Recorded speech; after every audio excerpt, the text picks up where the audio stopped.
Begin. Hey, everybody. Welcome to Chemistry 1310, Introductory Chemistry. I am Dr. Gray. Um, I'm also Joel. You're welcome to call me Joel or Dr. Gray. I'm not going to really lose any sleep one way or the other. Out of like force of habit, though, I will probably address all my emails as Dr. Gray. But you're welcome to call me Joel. And then the next thing is this is potentially your first and maybe for some of y'all your only science class, because I know that many of you guys are like communications, fine arts, music majors. And so in this class, what I'm really hoping to do is make chemistry something that you have like an awareness of and something that you're interested in and something that, if you ever hear something like, oh, vinegar is acetic acid, you have an understanding of like, well, is that hazardous? Is that really a big concern? Or is that something that, it's not that big a deal, but certainly not something you want to drink? Um, so that's kind of my like philosophy or my approach for this class, and that's what I want you to take away from this class. Um, I know that you guys are um, bringing different experiences to this class than, my own personal experience. And so what I want to do is I want to do my best to communicate chemistry as something that's interesting to you. And I want to make it as relatable as possible. Um, so with that said, welcome to the class.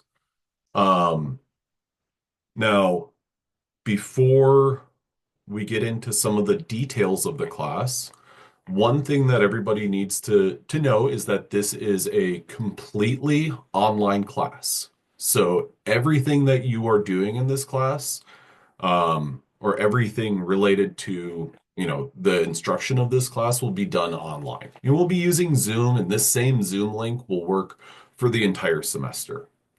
Or that's my plan. And so you can follow this link, this exact same link every time.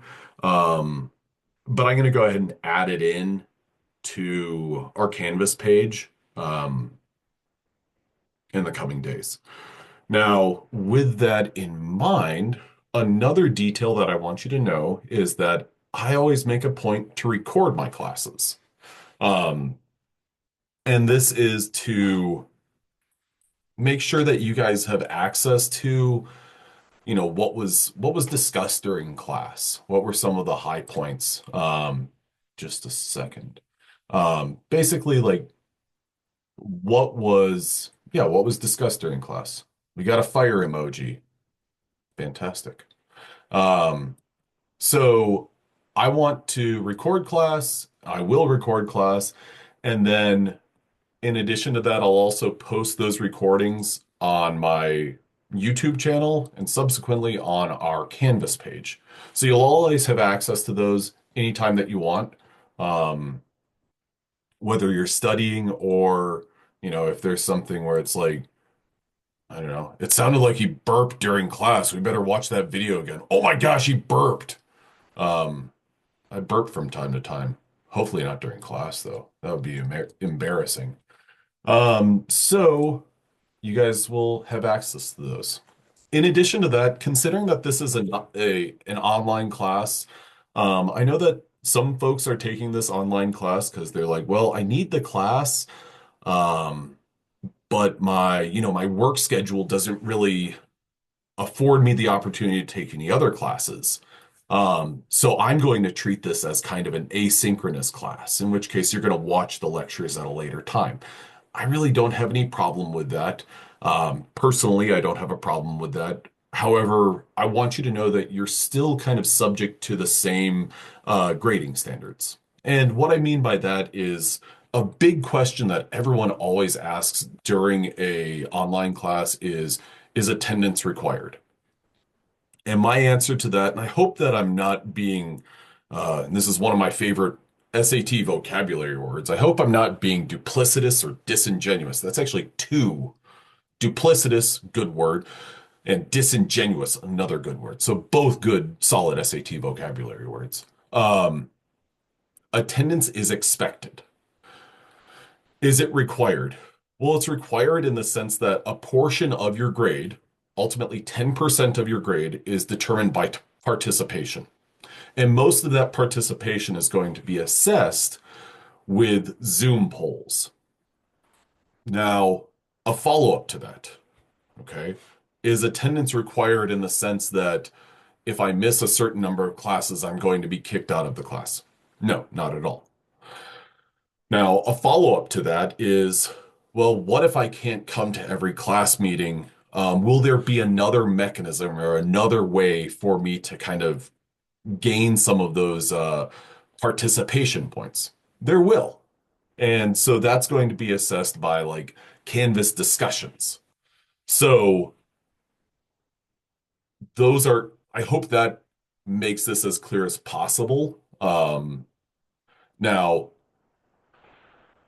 so basically, the easiest thing to do in terms of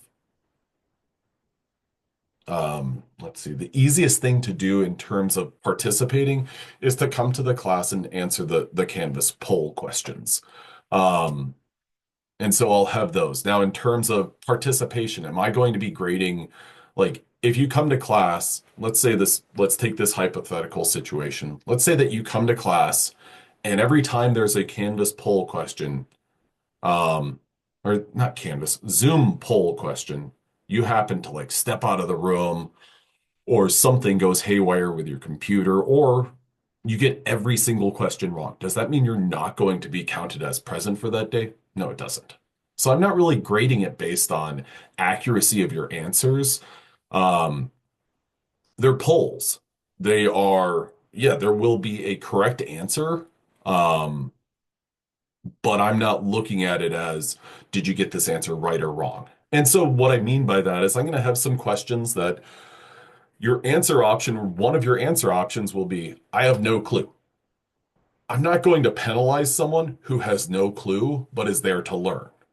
So that's what I want you to do. And that's how I want you to view the participation. If you get it right, awesome. If you get it wrong, but you tried, awesome.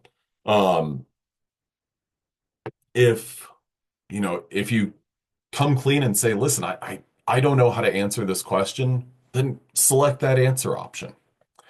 Okay, so those are kind of the big points that I wanted to clear up. And I'm going to go back through these as the class proceeds. Um, One other thing that I want you to know about is what I regularly do in terms of lecturing is I use this stylus here and I write on PowerPoints. We will have PowerPoint presentations that I'll post to our Canvas page. Um, and so you'll have access to those typically before class. The first day, I always like to wait to post them, but at any rate.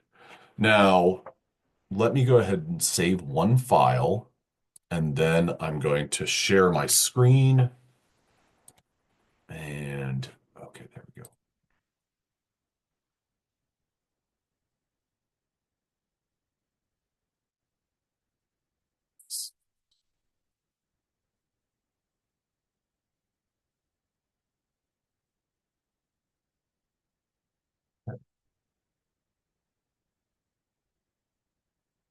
Okay, then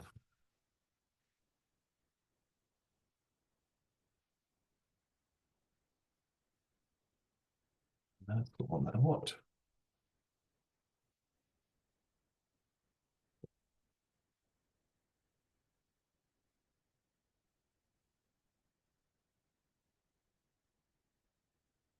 Okay, before um, yeah, I'm gonna go ahead and actually get going, and then I'll open the floor to questions whenever I think that there's a little bit more um, kind of substance that you guys might have questions about. And if at any point you have questions, please feel free to add it to the chat or unmute yourself and speak up. Um, but I think that I'll answer quite a few of your questions in just a little bit. So this is Chem 1310. I'm Dr. Gray. This is my family. I am the one on the far right. Uh, to my left is my wife, Catherine. Then I have three little boys.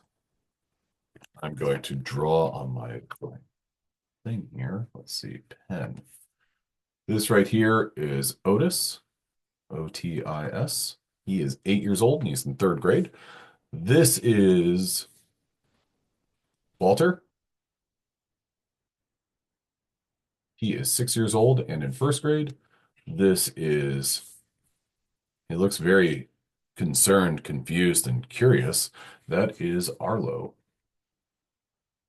And he is a 4 year old and he is in pre-K. These are like the most important people in my life. I love them dearly and they're all fantastic. I will say one thing that, thank you very much. One thing that my wife and I have learned is that our kids totally fit their name and fit their names. And what I mean by that is, I gotta be honest. Whenever I hear somebody named Walter, I think that person's probably an accountant. And I'm not saying that disrespectfully to accountants, but instead I'm just saying that like that person probably likes they like organization and order and they like to play with numbers. And that's 100% Walter. Um, he like last night, my kids had cereal for breakfast because they like cereal. And Walter was about to come over and sit on the couch, and he was making his way over there. And Arlo was finishing up his cereal, and Walter said, Arlo, did you take your bowl to the sink? And Arlo said, let me check. And then he checked, and he was like, no, I didn't. I forgot. And then Walter said, well, you better take your bowl to the sink. I did not prompt him to do that. He just kind of spontaneously did that. He was like, well, that's what you do after you eat cereal. Otis, on the other hand, not really the case. And Arlo, not really the case. They could have bowls of cereal pile up. Thank you very much for your comments, everyone. I really appreciate it. But anyway, that's them. And so, if anyone's thinking like, I'm gonna have kids, and you're trying to think like, I want my kid to be like a wild, awesome, I don't know, guitarist or something like that.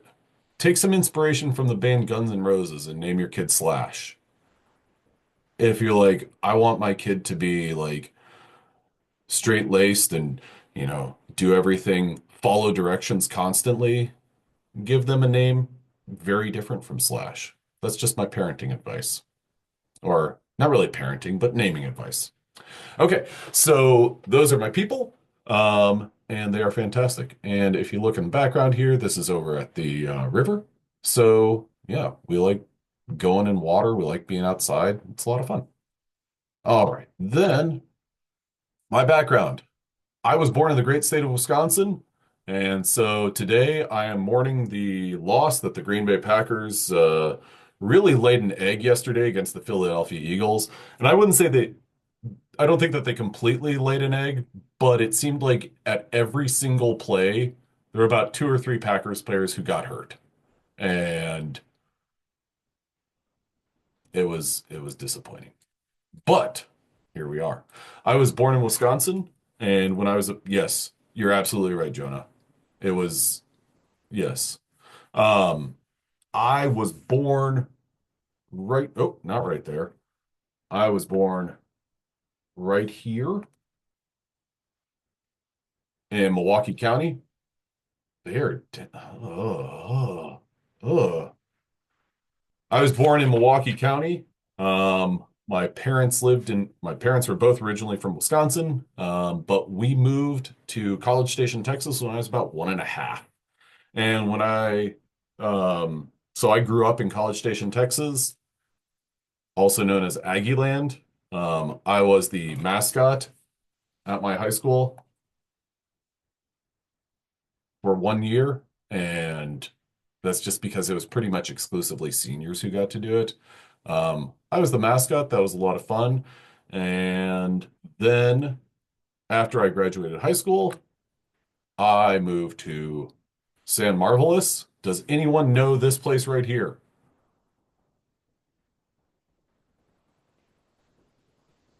Yep, I got a thumbs up. That's Bobcat Village. I lived there for 2 years.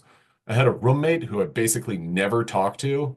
And it was kind of funny because at the end of the first year, we were, there was certainly no like, hey man, see you next year. Instead, he was moving out because he had an internship and he said, hey, I think I might ask to be roommate again. Does that sound good? I said, sure. And then we spent another year not talking to each other. We were not combative or mean or anything like that. It was just like strangers passing in the night. Um, anyway, I got my bachelor's degree, my BS. It was great.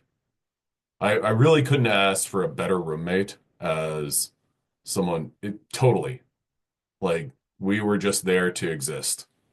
Um, we each had like our own lives, and that was good. Um, my BS in biochemistry, and just so if anyone is curious, you're not going to be tested over any of this. There's not going to be a question as to where was Joel born? What county? Where were his parents from? So I got my bachelor's in biochemistry, and after I finished my bachelor's in biochemistry, I went back to College Station and I went to Texas A&M, where I studied plants. And this right here is a tomato leaf. Um, and again, this is not something that you're expected to remember or know, um, but I um, studied how tomatoes basically respond to a pathogen and how, like, a tomato gets sick, what does it do? And that was something I didn't really expect that I was going to be interested in. But whenever I started graduate school, tried a couple of different labs. And then the one that I ultimately ended up in, it was a really good fit, like personally. I got along with everyone in the lab. And so that kind of drove the research that I was interested in, because we worked well together. And yeah, yes, absolutely. Like, if a tomato or any other plant gets sick, they have to do, and I'm going to talk about this for just a moment. All of these like lesions are where part of the leaf has died. And essentially, what plant cells do, let's just imagine that this is going to look like a flower, and that's really just a coincidence. Um, so imagine that these are all plant cells.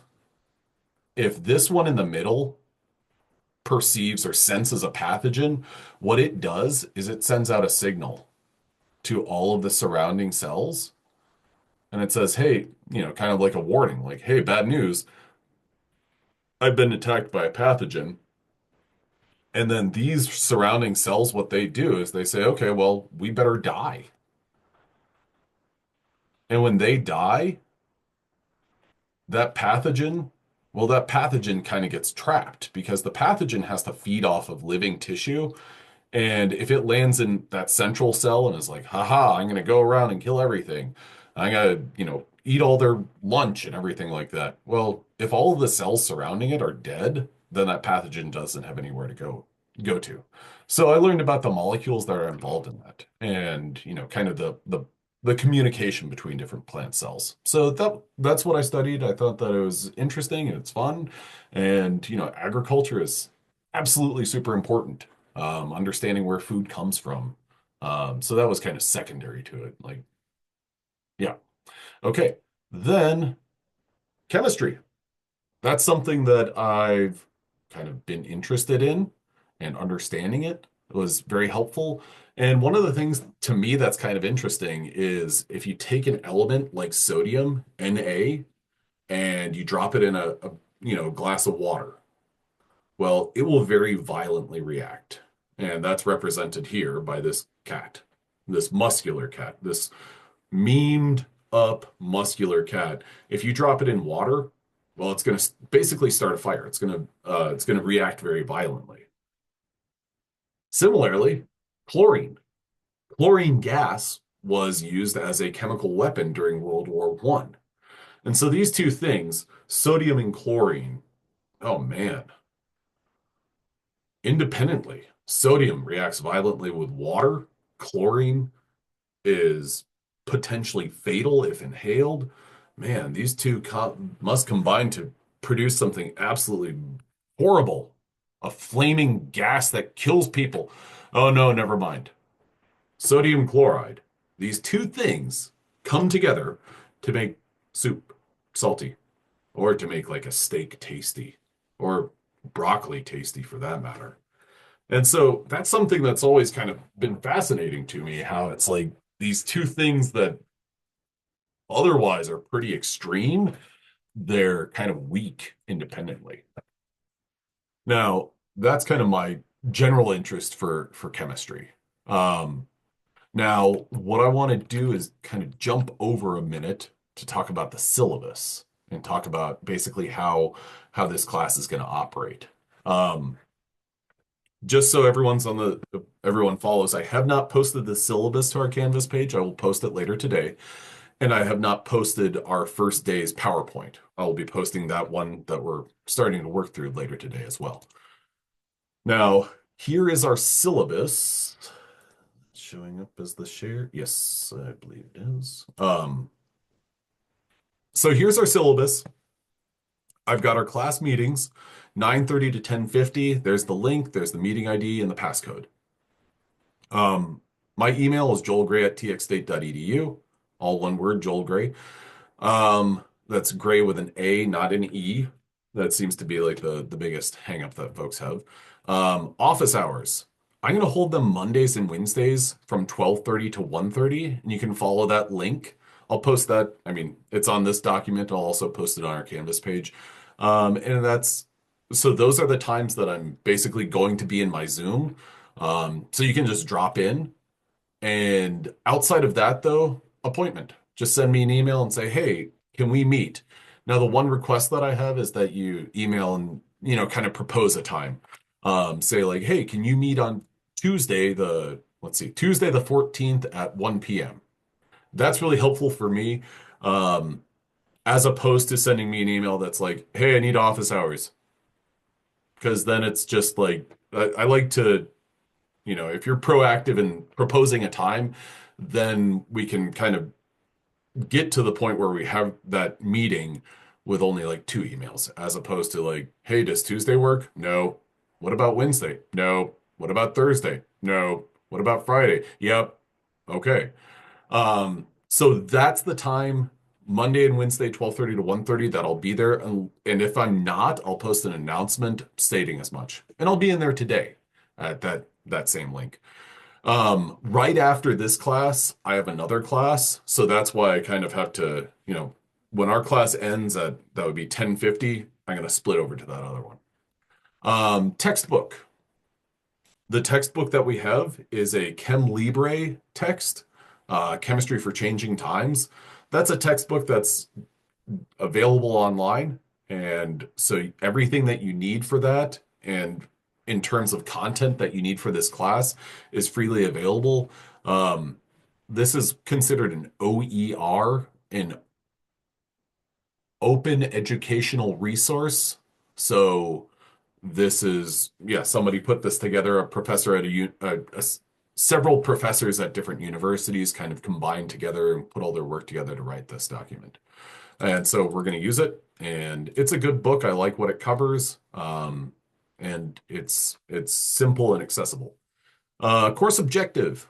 We want to explore the macroscopic, particulate, and symbolic views of matter and its changes and connect chemistry to daily life. So make it relatable. This is a core curriculum course. It fulfills part of the life and physical sciences component of general education curriculum. So what that means is there are some required things that we will have to do. You'll have to demonstrate critical thinking skills, communication, empirical communication skills, empirical and quantitative skills, and teamwork. And we'll do those a couple of times throughout the semester. And then there will be some instances where um, they are like intentional. This is what we're going to be doing. And that will be later on this semester. Now, grading. And I'm going to spend a little bit of time on this because it can get a little bit complicated. Um, Quizzes, 20% of your grade. There will be at least three per week, or sorry, there will be three per week. Our week begins on Monday and ends on Sundays, and it's going to end on Sundays at 11 p.m. Our quizzes are available on Canvas, and you cannot submit these late. You'll have two attempts at the quizzes, and I always like to think about these quizzes as kind of like almost like homework, in the sense that it's open resources, but it's my expectation that you're not going to use something like ChatGPT. I want you to kind of look at the question and then think about it, and then look at your textbook or look at the notes that we have, the example problems that we do, and say, "Oh, this looks like this." And the reason for that is because you're not going to be able to use ChatGPT or Gemini or any of the other college tools or any other AI solver during your exams. Now, activities. You'll have at least two of these per week, and they are going to be due on Sundays at 11 p.m. on Canvas. Late work gets a 10% deduction per day for up to 3 days, and then after 3 days, it's not going to be accepted. These activities are going to be, think about these as like worksheets. And some of them are going to be like a crossword puzzle or something like that. Something to get you kind of comfortable with the content. And this will be something that you can either print it up or you can use a PDF or use the PDF that I post and answer it directly on there. We will have a total of three in-class exams or three regular exams, which now I have to toggle over to, there we go. Our three in-class exams will be on February 12th, March 17th, and April 23rd. Those dates are listed on the Canvas page, but I'll also add them here. Feb 12, March, oh, sorry, March 19th and April 23rd. Um, So those dates are set. We'll be taking our exams during the regular class period. If you need an accommodation, if you're in San Marcos, you can absolutely schedule to take your exams at the testing center. I've had students do that in the past, and that works out really well. That means that you have the quiet testing environment. And if you elect to do that, then some of the elements of your test are going to be a little bit different. In order to give you the time accommodation and everything like that.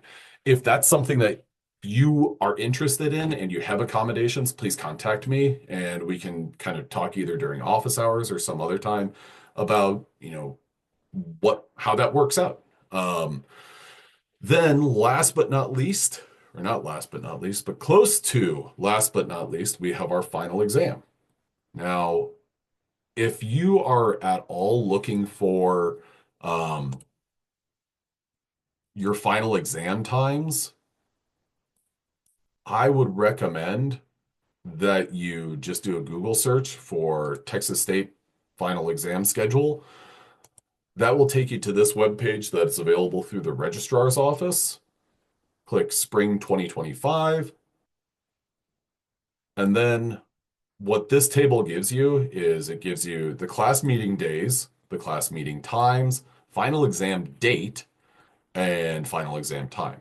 Okay, so our class is a Monday, Wednesday, 9:30 to 10:50 class. Now, if you scroll through here, you'll see Monday, Wednesday, 5 to 6.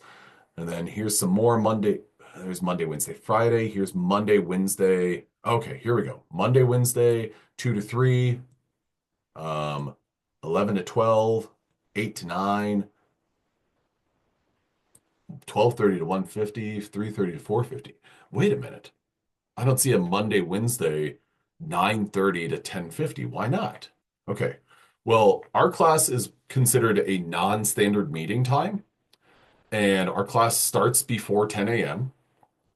So that means that our final exam will be this non-standard, starts before 10 a.m., April 30th, 2025, from 8 a.m. till 10:30 a.m. So that registrar's homepage tells you kind of the university's designated time for our exam, which is 8 to 10:30 on April 30th, 2025. So I'm going to put that into the syllabus doc that I've been working on here. 8 a.m. to 10:30 a.m. Okay, now I'm going to switch back over. So that's a document that you can pull up for any and all of your classes. Jonah, yes, absolutely. I like to kind of work through this so that we have a little bit of a. I always like to show this doc so you can see when the exams are, where that schedule actually comes from. So if you ever want to pull it up, but I'm going to post this on our Canvas page later today. Okay, then that exam is worth 15% of your grade. And then last but not least is participation. So that can be calculated based on Zoom polls, Canvas discussion, or office hours. So if you contribute to a Canvas discussion, there will be something that's like, hey, participation can be assessed this way um, in one of those Canvas discussion points. Now, what that means is I'll have something that is like, hey, um, discussion prompt from 1/15/2025. So Wednesday the 15th, 2025. Um, contribute give an example of this, give an example of a physical change. So that's me discreetly saying this is how you kind of can contribute and participate in the class. And I'll say, entries close on this date. I don't want you to think, oh, well, I missed class. So, you know what I'm going to do is I'm just going to go into the Canvas discussions and say, hey, I thought about this on Tuesday, the 14th. That counts for Wednesday, the 15th. I'll have kind of a parameter, closed parameters for how you can participate in the class to get those participation points. I hope that makes sense. And I think that whenever we have some of those kind of rolling out, then you'll see that a little bit better. Okay, so he said he would post it later. Yeah, yeah, we're good. Okay, so yeah, we're good there. Um, then let's see. Let's see. Okay, so that's the syllabus. That's the important part about the syllabus. Now, the next thing that I want to talk about with respect to the syllabus is grading. Now, this is something that I'm going to spend a good chunk of time on because in my experience, this is something that's a little bit confusing. Um, Actually, here we go. There we go. Just 1 second. Okay, so that's 25, 45. Uh,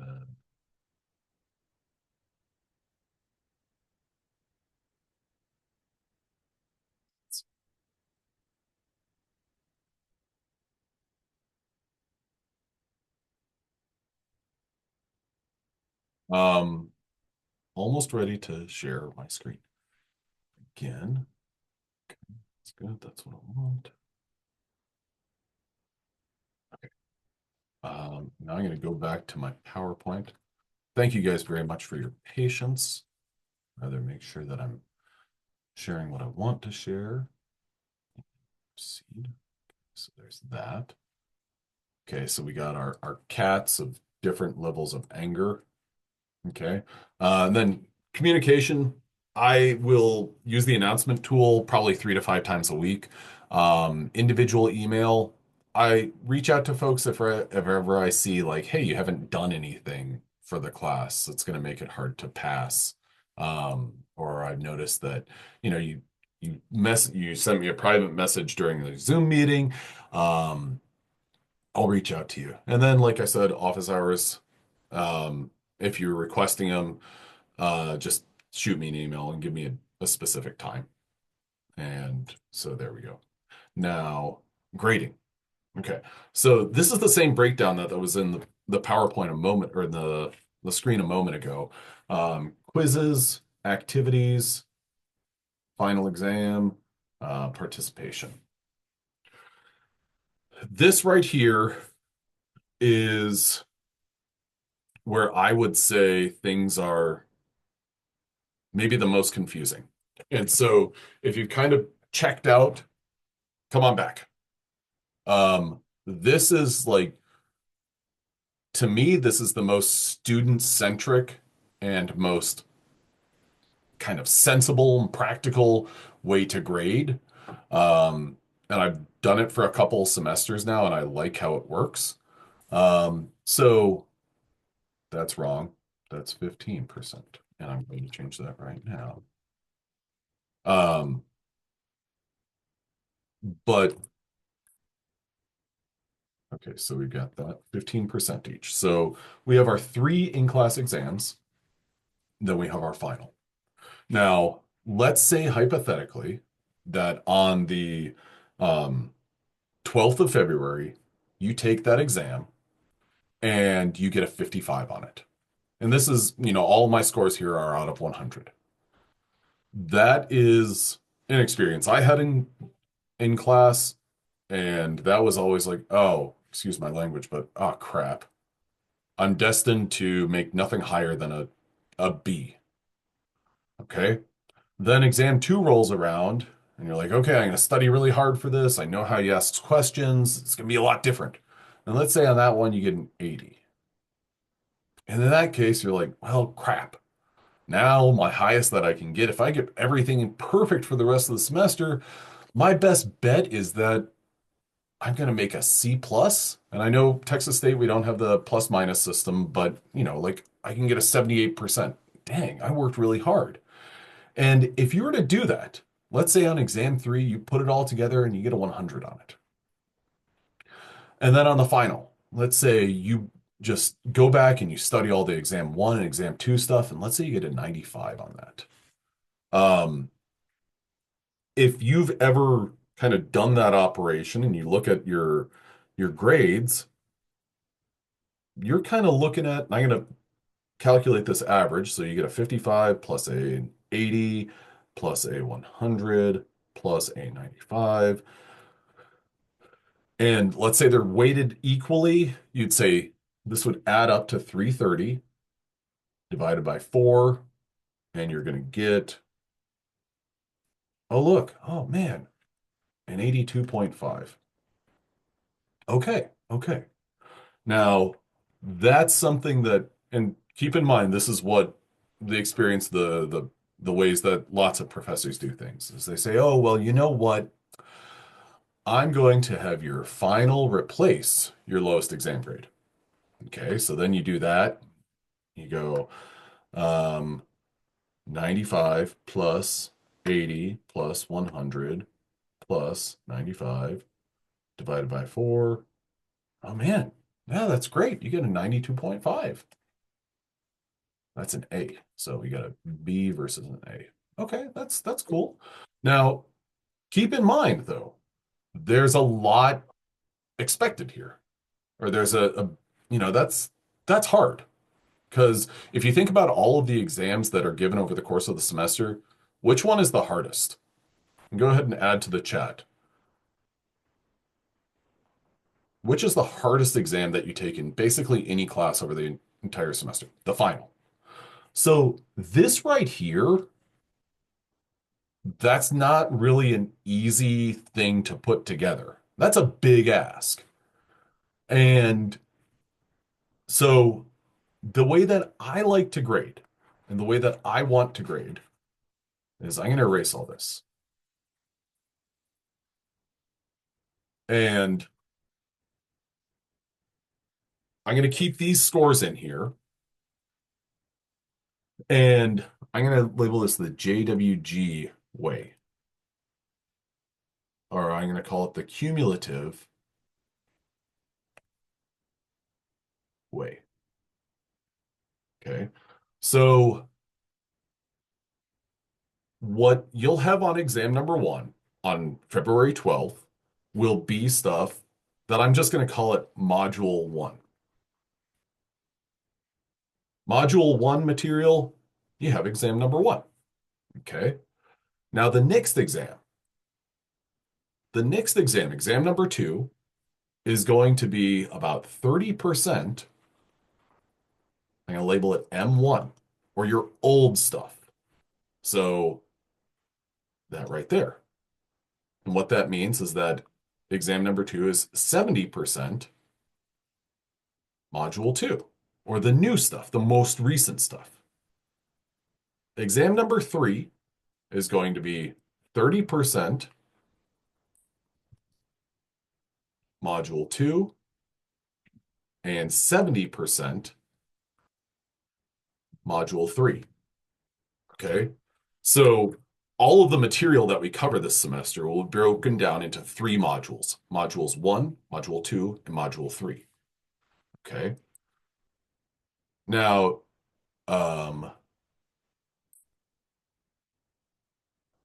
yes, okay. Now, with this information, the final is cumulative.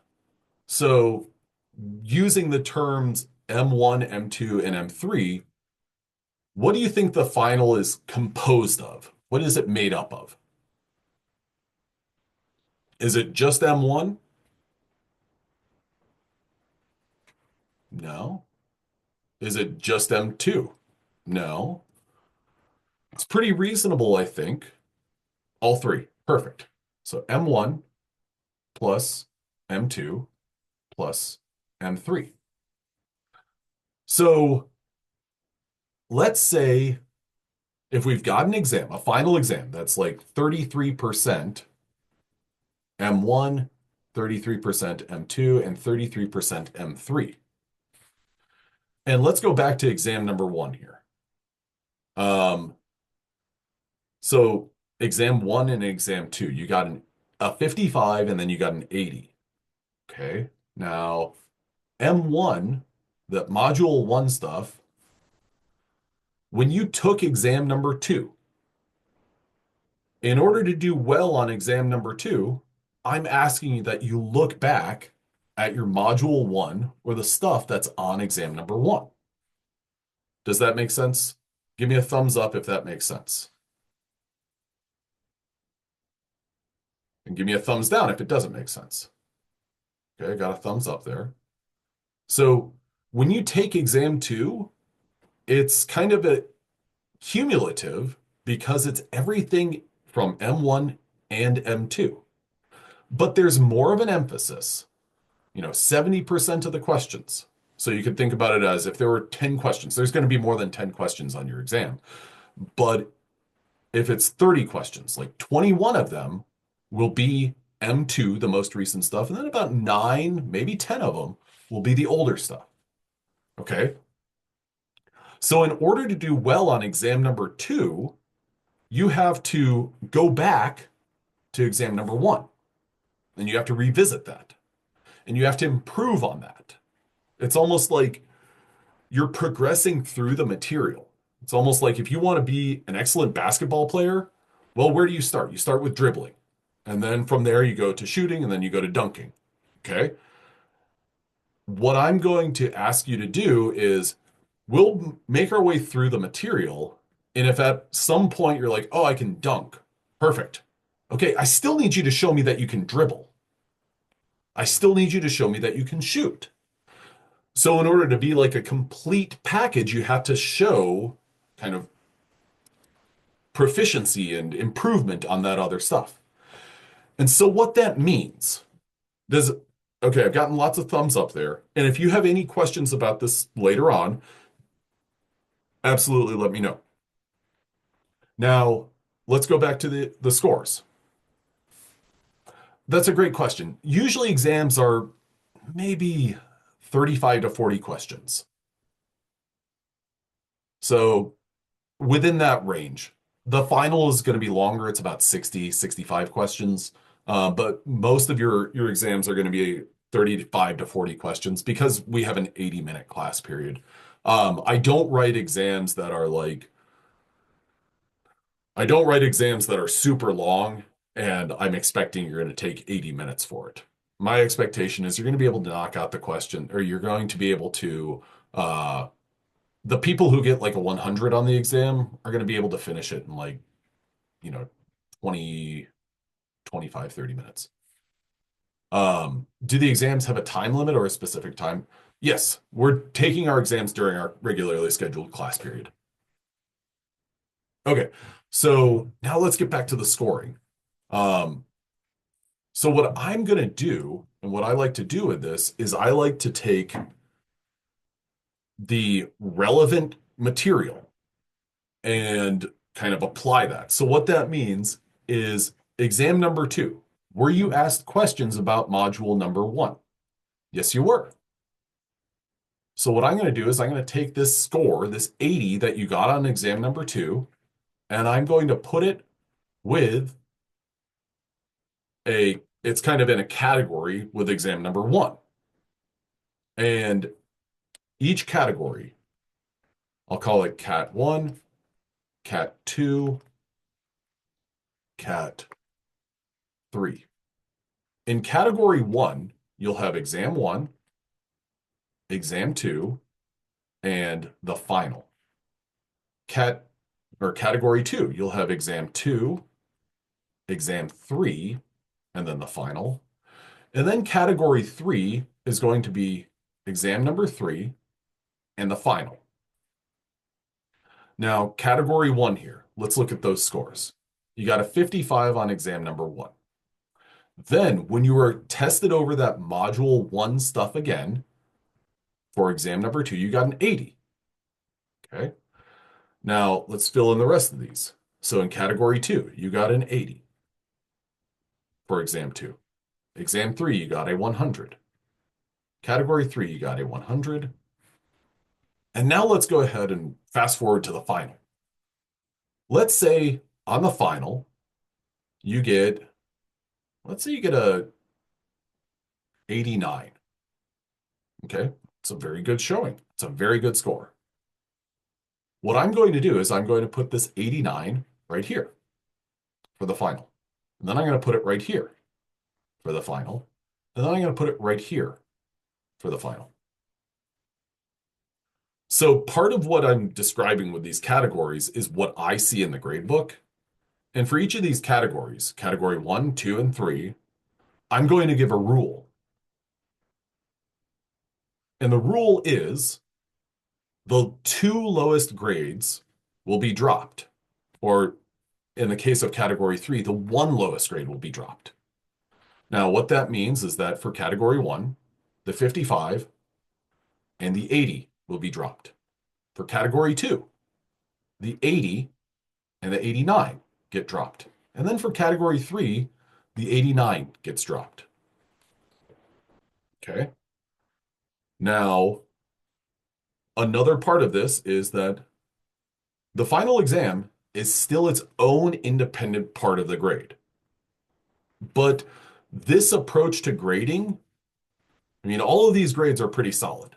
Minus that 55, the rest of them are solid grades. Let's think about an alternative situation. Let's say that on exam number one, you do bad, you don't do as well as you wanted. And then exam number two, you oversleep. When you oversleep and you miss an exam altogether, you're going to get a 0. Now, what I mean by that is I'm not going to have any late exams. If you need to take an exam early, we can figure something out, but I'm not going to administer an exam late. If you miss an exam, you'll get a 0.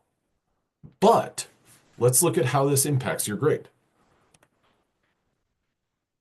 Again, exam one, you got a 55. Exam two, you get a 0. Category two, exam two, you get a 0. Okay. Now, when we're looking at category number one, 55 and the 0 get dropped. Category two, exam two, the 0 gets dropped. The score that you got on the final when we're looking at the category two calculation, that score gets dropped. So can you give me a thumbs up if you follow this and a thumbs down? And you can send a direct message that it doesn't make sense. Get some thumbs up.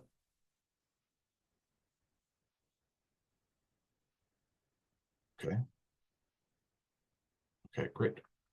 Now, do I expect that there are going to be people who have questions about this as we proceed through the semester? Yeah, absolutely. I have no problem with that. And I'll answer those questions. And if at some point during the semester you want to meet directly in a Zoom and look at your scores, look at your grade book, I'm fine with that.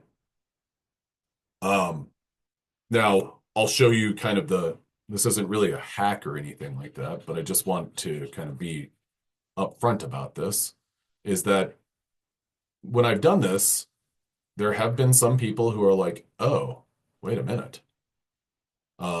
What you're saying is I can skip every exam. I can get a zero. I can get a zero on exam two. Then I can get a zero on exam three, and then a zero on it. Yeah. Okay, cool. And then let's say that I just, I get it all figured out. And I get a 95 on the final. Um, Erase that. There have been people who have maybe not intentionally done that, but they seemingly have done that. And I would strongly advise against that. You're right. If you get a 95 on the final, yeah, that tremendously changes your grade. That really brings things up. Um, but if you're not participating in the class at all, you've got activities and quizzes and participation. You've got 40% of your grade that you still have to account for. Um, and if you're so what I'm getting at is, yeah, you might be able to do that. And you might feel really good about that. And, oh man, haha, I gotcha. I have yet to see someone who tries that and kind of, for lack of a better phrase, gets away with it. Um, Again, I'm not going to be policing. I'm not going to be like, me, me, me. It just seems like a really bad way to go through things. Um, and it's kind of missing the point of learning. But anyway, my intention with this is to basically create an environment where you're like, I still want to learn the module one stuff. I struggled with it and then it clicks later on. So I'm going to go back and make sure that I get it. Gives you a reason to study for the final because comprehensive finals are hard and they're intimidating.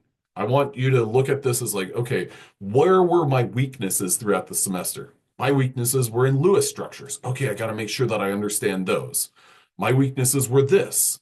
That's kind of where I'm coming from with all of this.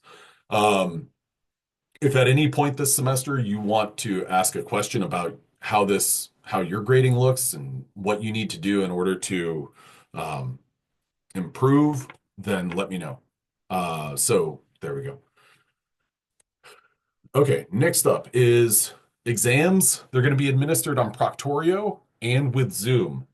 And that might sound a little bit confusing, but Proctorio, you've got a webcam in your computer, and that's going to be Proctorio is going to use that.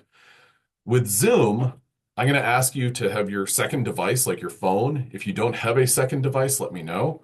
But I'm going to ask you to get Zoom on your phone, and then you're going to set your phone up basically like this. So you're going to have two kind of views of you taking the exam um, during that exam period. Now, Proctorio is something that I have a practice quiz that I will be posting later today. And that will be due Sunday, this Sunday, the 19th at 11 p.m. This is an extra credit opportunity. This is not an attendance. This is not a participation anything. This is straight up extra credit. It will shut down at 11 p.m. or your extra credit opportunity will shut down at 11 p.m.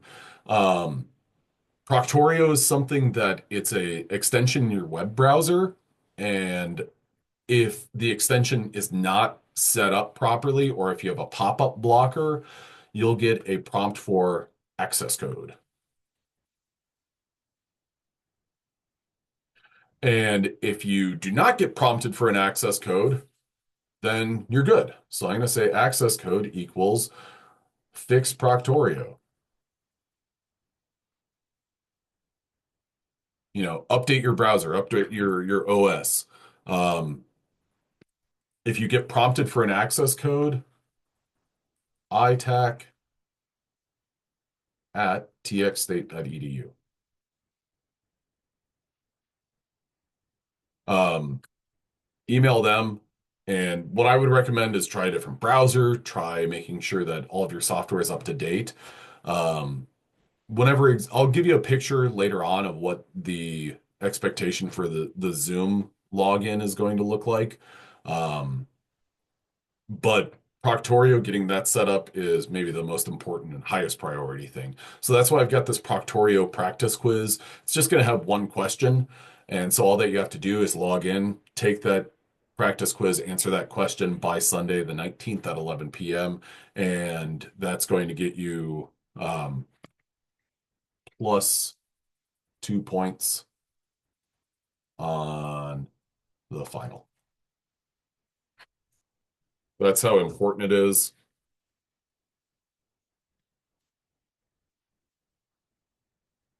And I'm making my note here too. That's what I've stated. So do that. And if you email me at like 11:15 on Sunday night and say, "Oh, well, I encountered technical problems," I'm going to say I'm sorry. Um, And if you encounter the technical problems like on Thursday and email me, we start a conversation, we start working on it, then that's a different story. But this will be your signal that you need to fix something about your Proctorio setup. Because we're going to be using Proctorio, you need to get it squared. Okay. Does anyone have any questions that I haven't already addressed? I know that I've just been talking and I apologize for that. I don't like to have, an hour of me just talking stream of consciousness, but okay.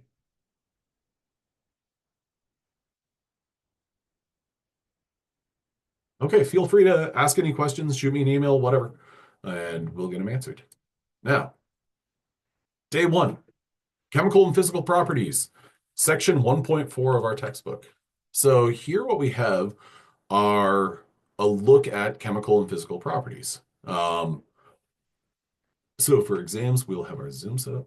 Yes, that is correct. You will have Zoom on your phone or your second device, and then Proctorio on your computer.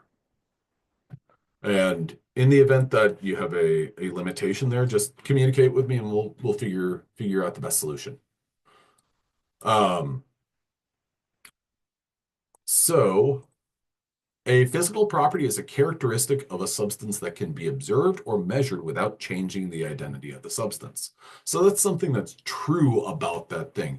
Another good word for a physical property or a property is intrinsic. So there's a lot of different physical properties that are different from chemical properties. So if I were to rephrase that, I could say a physical property is a trait of a substance that can be seen or measured without changing it, without altering that substance. Now, some good examples of a physical property. Should I take notes or just wait?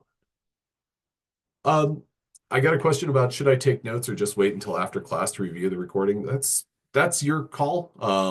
I don't know what's works best for you, and maybe I think what might be good is to, take notes for the first few classes and then be like, oh, well, the pace was too fast. I think that it's better for me to watch the recordings. I always try to have the recordings up on our Canvas page by the end of the day, by 5 p.m. the day of our class. Um, so I would start out by taking notes. And then if that's not working for you, then kind of pivot. I hope that helps. So some physical properties. Can anyone think of a physical property? Or does anyone know of a physical property? If so, add it to the chat or unmute yourself uh, and speak up. I like it. Weight, mass, color, absolutely. Hardness, absolutely. I know that I toggled over color hardness. Does anyone know what malleability is? Okay. Whenever I hear malleability, I always just, for some reason, do this. Well, not for some reason, but I think about like basically the bendability of something. Um, Buoyancy, sink or float, perfect. Flexibility, yeah, these are all great. Density, awesome. These are all great physical properties of substances. Melting point and boiling point, those two always seem like they're a little bit like, isn't that a chemical property? And the answer is no. Melting point and boiling point are physical properties. Because if you think about a melting point, or yeah, let's think about a melting point. Melting point, also known as a freezing point. What do we know about like water, for example? In most everything in chemistry, we're relating ultimately to water.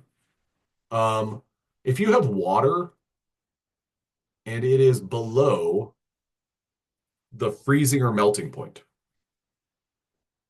what do you know about that water?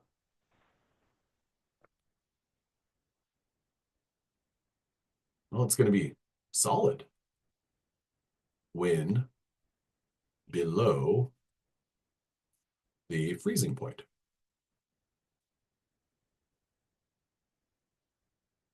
Okay, makes sense. And then it's going to be what when we're above the freezing point?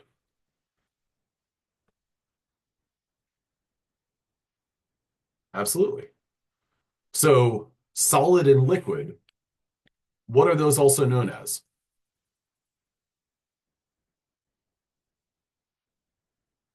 States. They're known as physical states of matter. So if you take liquid water and you put it in an environment where it is below the freezing point, well, then its state is going to be solid. If you're above, then its state is going to be liquid. So it's going to be going between those two different states. Ice and water, or ice and liquid water, they're the same material, they're the same substance, but their states are different from one another. Another important physical property that we will talk about quite a bit is density. Now, density, here what we have is the densities of some common substances. We've got blood, body fat, whole milk, corn oil, mayonnaise, honey. Okay, well, if we were to get, let's say, honey with a density of 1.420 grams per cm3. Does anyone know what cm3 is? Add it to the chat what cm3 is. And if you've ever watched any sort of medical drama, TV show, this is something I always like to bring up. Cubic centimeters. Absolutely. Also known as a cc. So on any medical show where they're like, we need 1,000 cc's of blah. Well, they need 1,000 cubic centimeters, which one cc, and I I know that I introduced some things about myself and I don't like to brag, but I'm also a very, very talented drawer or artiste, I believe is how some people could put it. With my primary skill and primary ability being drawing cubes. So if we look here, we got a square, but wait just one moment.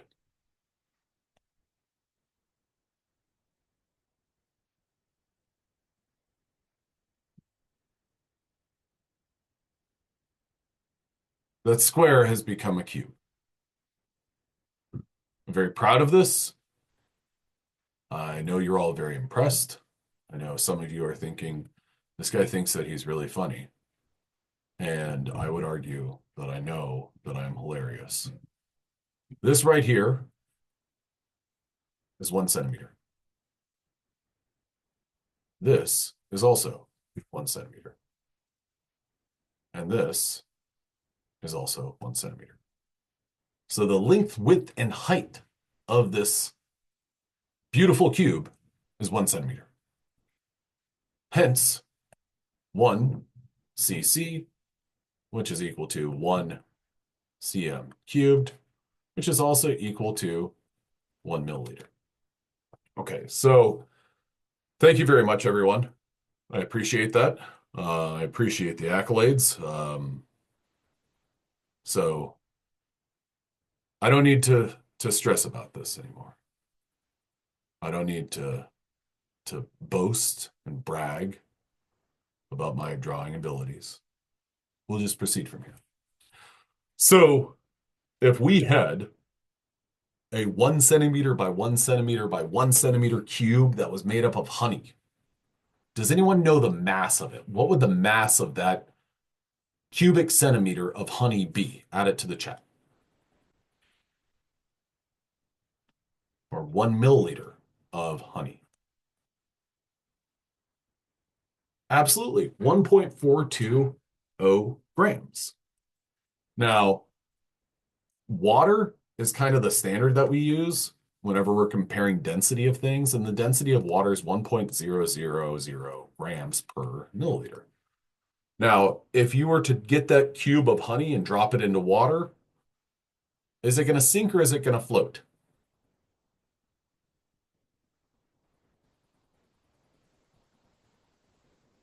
A cube of honey into a glass of water. It's going to sink. You're absolutely right. So, on this list, which of these different substances would float in a glass of water? If you had one corn oil, yep, that's going to float. Body fat, mayonnaise, yep. Whole milk sinks. Whole milk's a little bit of a tricky one because it's going to mix pretty well, in which case, then you're making skim milk. Blood is going to sink. Honey is going to sink. The rest of them, they're going to float. Um, Now, different oils have different densities. This is corn oil. What about motor oil? Well, the density of motor oil is going to be different than corn oil. But that's kind of what we're getting at when we talk about density. That's a physical property. Now, a chemical property of matter describes its potential to undergo some chemical change or reaction by virtue of its composition, as well as what elements, electrons, and bonding are present to give potential for chemical change. That's a nice wordy definition. And if you walk through that slowly, okay, makes sense. Now, if we wanted to rephrase it and simplify it a little bit, a chemical property of matter indicates its ability to undergo a chemical change or reaction due to its composition, including the elements, electrons, and types of bonding present. Now, this first portion of this chemical property of matter indicates its ability to undergo a chemical change. That right there is your simplest definition for chemical property. Now, there's a word that I'm thinking of that folks are a little bit familiar with that is relevant to this class and relevant to this discussion, and that is inert. If you've ever heard the term inert, what does that mean? That means that that substance is not going to react. So that's a chemical property. It will not react with something. A chemical property is basically its ability to react or not react. If something has a high reactivity with water, that's a chemical property. Now, some good examples of chemical properties and terms associated with chemical properties are if something burns, rots, explodes, decomposes, or ferments. Now, all of these terms, I want you to know these terms because they're all kind of going to be clues for questions. So if I say X burns in presence of water, I want you to be able to look at that question. And then if this question is asking chem property or phys property, I want you to look at that and be like, oh, well, I see the word burns. Yeah, it's a chemical property. Or I don't see the word burns. I don't see rots, explodes, decomposes, or ferments. Well, then that's a physical property. But whenever you see burns, rots, explodes, decomposes, ferments, those are all good clue words. Those are good words that I want to kind of trigger a response of, okay, that's a chemical property. If water burns, how is it not physical because it's changing the state? That's a great question. So if water's burning, then what's happening? So I got this as a private message. If water burns, how is it not physical? Because it's changing states, right? And the answer to that is if water is burning, it's not changing states. If we think about a water molecule, or sorry, a water molecule looks like this. And some of these symbols that I'm drawing up are going to make a little bit more sense later on. These right here are electrons, as are these right here are electrons. And then this line represents electrons and this line represents electrons. Now, when I talked earlier about taking sodium, Na, and mixing it with water, well, what's happening is this sodium being added to water is actually producing hydrogen gas, H2. So what that means is when sodium is added to H2O, this bond right here, which I'm going to, or the bonds that connect hydrogen and oxygen to one another, those bonds are being broken so that those two hydrogen atoms can pair up to make H2. So effectively, when bonds are made or broken, that's a chemical or a kind of a demonstration of a chemical reaction taking place. So if bonds are made or broken, some sort of chemistry has taken place. So to answer the question of why is it chemical, not physical? Well, because those bonds are broken, and that's why it's now a chemical change. It's a great question. I hope that answered your question. Now, chemical properties versus physical properties.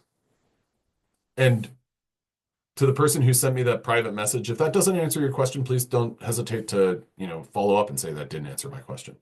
Um, so chemical properties here. When a banana undergoes a change from green to yellow, when it ripens, there are different chemical compounds that are being produced there. When a piece of paper, this is one that always throws people for a loop. When a piece of paper burns, that's an example of a chemical property. When iron rusts, that's a chemical property. And the reason for that is because bonds are made and broken and electrons are moving. So iron, for instance, iron is Fe. Well, when iron rusts, it forms this compound Fe3O2.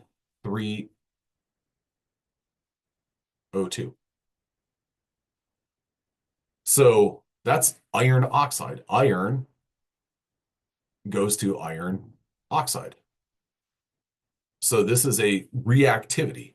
Now, physical properties, when something melts, a description of something's density, or its description, like what it appears as. Now, in addition to chemical properties and physical properties, we've also got chemical and physical changes. So physical changes. And these two things are linked very tightly together. A physical change is when no bonds are broken or made.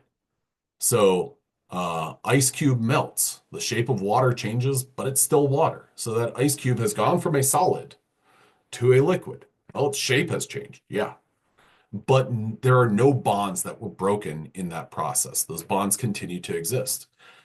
Separating components of a mixture. Like if you got, let's say that you got a lava lamp and you wanted to separate the wax from the water or the oil or whatever is in a lava lamp. Well, if you separated those two things, there's still going to be wax and whatever oil or alcohol or whatever is in a lava lamp.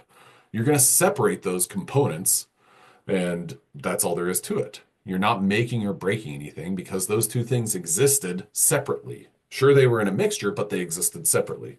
When you make a solution, well, you're going to be separating things. A physical deformation, if something gets cut, is dented, or it's stretched, well, that physical state has not changed. Or no bonds have been made or broken in that process. A chemical change. So in addition to the terms that we talked about a little bit ago, when bonds are broken and or formed between molecules or atoms. So some observations, some terms that I want you to be familiar with. We talked about burns or rots or decomposes. Those are all good things. But then if you observe something, like if you observe a temperature change, and what I mean by that is like, um,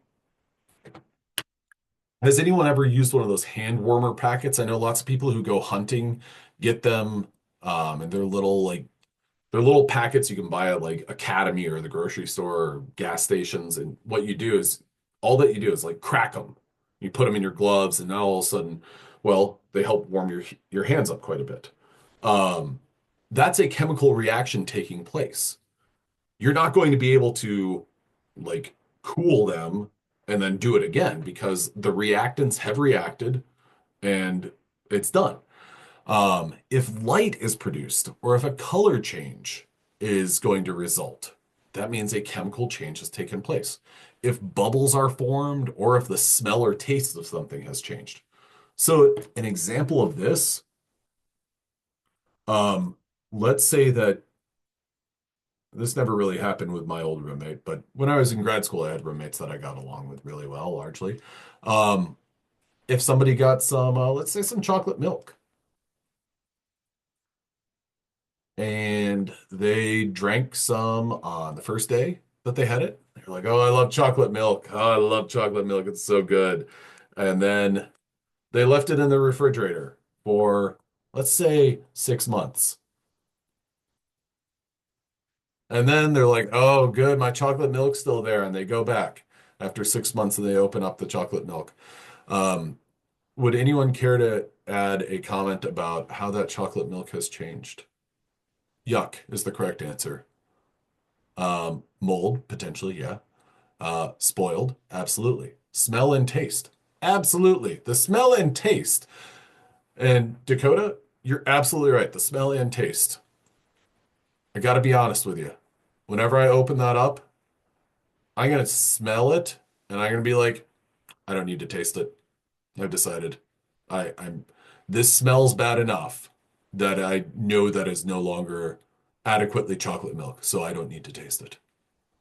But if I did, if there was a dare, if there was a jackass style TV show that I was on, and it was like, you got to drink this chocolate milk that's 6 months old, immediately what I would do is I would drink it and I would say, oh my gosh, bonds have been broken and are formed between molecules and atoms. Therefore, a chemical change has taken place. An awful, awful, awful chemical change. Ugh. Sorry, I was just thinking about that, and it would be disgusting. But that's a good example of a chemical change. Okay, folks, that's going to be a good point to end class. I'm going to stop my recording. I'm going to stop my share. I'm going to say,